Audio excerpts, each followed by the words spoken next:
এটা ঈদের মতো মহা ঈদ, এটা মহা ঈদের মতো সুন্দর সুষ্ঠু হচ্ছে কিনা? খুবই সুন্দর, খুবই সুন্দর এ পর্যন্ত।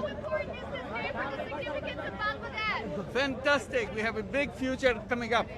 We are just creating new Bangladesh. Rahman का प्रधानमंत्री बनना तय है। दूसरे नंबर पर है जमात इस्लामी पार्टी। शेख हसीना ने सवाल उठा दिए। तो शेख हसीना ने कहा कि चुनाव फर्जी है, असंवैधानिक है। तो शेख हसीना का बयान भी सामने आया है। आपको बता दें कल ही बांग्लादेश में चुनाव हुए, जिसके बाद काउंटिंग शुरू हुई और तारिक रहमान का प्रधानमंत्री बनना तय है। में अगर जमात इस्लामी कामयाब होती है तो पाकिस्तान, तुर्की और चीन के साथ अच्छे ताल्लुकात उस्तवार हो सकते हैं, जबकि बीएनपी की कामयाबी मुतवाज़न खारिजा पॉलिसी की राह हमवार कर सकती है। ये इंतखाबात दरअसल इस सवाल का जवाब तलाश कर रहे हैं कि क्या बांग्लादेश एक खुद मुख्तार खारिजा हिकमत अमली की तरफ जाएगा, और सबसे बढ़कर क्या बांग्लादेश से होकर गुजरता है। इसके अलावा बॉर्डर के ऊपर अगर कोई मामलात ऐसे खुदा न खास्ता गड़बड़ होते हैं तो लाजमी सी बात है कि मेरा नहीं ख्याल कि बेशक बांग्लादेश इंडिया के मुकाबले में छोटा कंट्री है, लेकिन मेरा नहीं ख्याल कि वो कभी ये चाहेंगे कि इस किस्म की बदमज़गी कभी पैदा हो या कोई जंगी सूरत हाल पैदा हो। मेरा नहीं ख्याल कि ऐसा कुछ हो। तो इस वजह से फॉरेन पॉलिसी जो आपकी बात है, जो अहम बात है कि जो जियो पोलिटिकल पिवट है, बांग्लादेश ने हमेशा 2008 से पहले खास तौर पे बीएनपी ने एक बैलेंस रखने की कोशिश की। पाकिस्तान की तरफ ज़्यादा फ्रेंडली थे। जो उस दरमियान में डिक्टेटरशिप्स आई, उन्होंने भी बैलेंस रखने की कोशिश की, पाकिस्तान से दोस्ती रखने की कोशिश की। बांग्लादेश के अवाम में मैं कई बार अब से तकरीबन 2 माह पहले इंटरनेशनल मीडिया में बहुत सारे आर्टिकल्स पब्लिश हुए और उसके अंदर ये जिक्र था कि शायद जिस वक्त शेख हसीना साहिबा प्राइम मिनिस्टर की सीट पे थी या प्राइम मिनिस्टर ऑफिस में थी, उस वक्त इंडिया ने तो दोस्तों फाइनली बांग्लादेश के चुनाव कंप्लीट हो चुके हैं और इस चुनाव से मोहम्मद यूनुस और पाकिस्तान को लग गया है बहुत बड़ा झटका। पाकिस्तानी इस चुनाव में तारिक रहमान को बधाइयां तो भेज रहे हैं, परंतु अंदर से बहुत बड़ी कुंठा है, क्योंकि जो इनकी सबसे बड़ी समर्थक पार्टी थी जमात वाली, वो हार चुकी है। क्योंकि यही वो पार्टी थी जो कि पाकिस्तान की ISI के सारे के ऊपर बांग्लादेश में हिंदुओं के ऊपर हमले करवा रही थी और एंटी इंडिया जितना भी स्टांस चला है वो मोहम्मद यूनुस और बांग्लादेश की इसी पार्टी के कहने पर होता था। और इस चुनाव में इनको बहुत बड़ी झटके देखने को मिले हैं, क्योंकि ये पार्टी बुरी तरीका से हारी है और मोहम्मद यूनुस भी हो सकता है कि बांग्लादेश छोड़कर भाग जाए, क्योंकि मोहम्मद यूनुस के ऊपर भी बहुत सारे मुकदमे बांग्लादेश में चल रहे हैं। फिलहाल में भारत की तरफ से तारिक रहमान जो कि खालिदा जिया के बेटे हैं, उनको PM बनने या फिर चुनाव जीतने की बधाई दी गई है, पर पाकिस्तान से रहमान का प्रधानमंत्री बनना तय है। दूसरे नंबर पर है जमात इस्लामी पार्टी। शेख हसीना ने सवाल उठा दिए। तो शेख हसीना ने कहा कि चुनाव फर्जी है, असंवैधानिक है। तो शेख हसीना का बयान भी सामने आया है। आपको बता दें कल ही बांग्लादेश में चुनाव हुए, जिसके बाद काउंटिंग शुरू हुई और तारिक रहमान का प्रधानमंत्री बनना तय है। तो कट्टरपंथी पार्टियां जो है वो बांग्लादेश के रियासती ढांचे में भी तब्दीली आएगी क्या? इसके साथ साथ ये इंतखाब जनूबी एशिया में भारत की बालादस्ती के तस्वुर को चैलेंज करने का आगाज बन सकते हैं? जी आप दुरुस्त कह रही हैं। देखिए 2024 का जो बांग्लादेश में इनकलाब था वो बहुत बड़ी तब्दीलियां लाने जा रहा है, क्योंकि जब भी इस तरह का इनकलाब आता है तो वो पूरी बिसात को उलट देता है और फिर नए सिरे से बिसात बिछती है। अब हसीना वाजिद साहिबा 2008 के बाद से उन्होंने कोई फ्री एंड फेयर इलेक्शन नहीं होने दिया।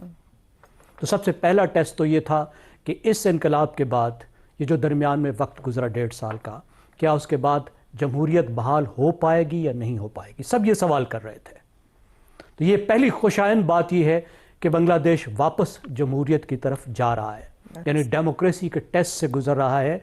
वहाँ डिक्टेटरशिप मजबूत नहीं हुई, वहाँ ऐसा नहीं हुआ कि इंटरिम गवर्नमेंट एक डिक्टेटरशिप की शक्ल अख्तियार कर ले। अब अगली बात यह है कि जो तब्दीलियाँ हैं, अंदरूनी तब्दीलियाँ भी होंगी। हम देख रहे हैं कि वहाँ डायनेस्टीज़ और नई फोर्सेस के दरमियान में मुकाबला है। एक तरफ पुराने ख़ानदान हैं, पुराने सियासतदान हैं, दूसरी तरफ नई फोर्सेस जो हैं वो इमर्ज कर रहे हैं, और ये फ़ैसला करना है यूथ ने।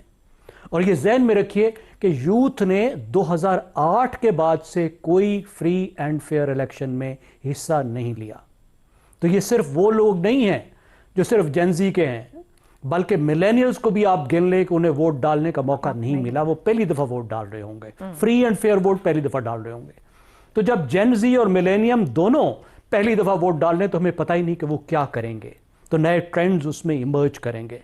और अंदरूनी तौर पर हमें दो लड़ाइयां नजर आ रही हैं, आइडियालॉजी की भी, आइडेंटिटी की भी।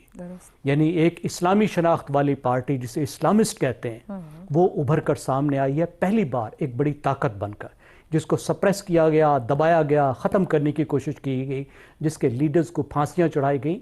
और ये वो जमात है जो बांग्लादेश की अलहदगी की, उनकी जिसको लिबरेशन कहते हैं, उसके खिलाफ थी, पाकिस्तान के इंतहाई दो बांग्लादेश से होकर गुजरता है।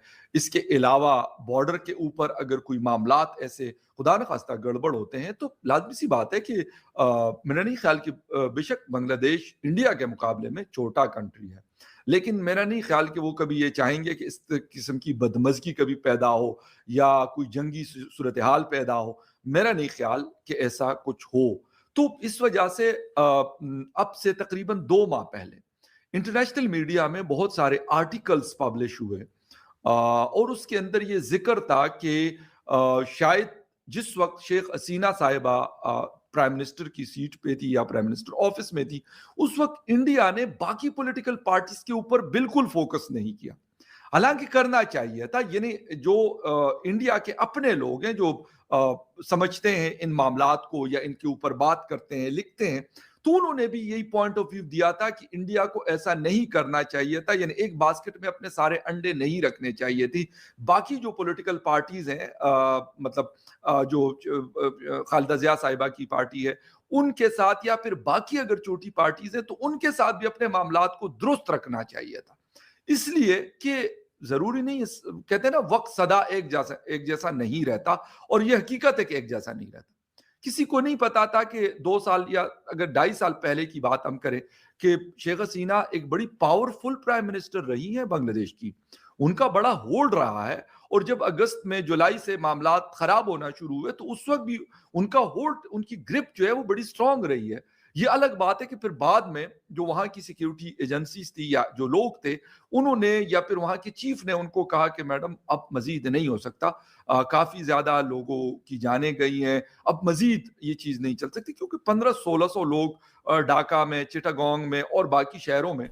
फॉरेन पॉलिसी जो आपकी बात है, जो अहम बात है कि जो जियो पोलिटिकल पिवट है, बांग्लादेश ने हमेशा 2008 से पहले खास तौर पे बीएनपी ने एक बैलेंस रखने की कोशिश की। पाकिस्तान की तरफ ज़्यादा फ्रेंडली थे, जो उस दरमियान में डिक्टेटरशिप्स आई उन्होंने भी बैलेंस रखने की कोशिश की, पाकिस्तान से दोस्ती रखने की कोशिश की, बांग्लादेश के अवाम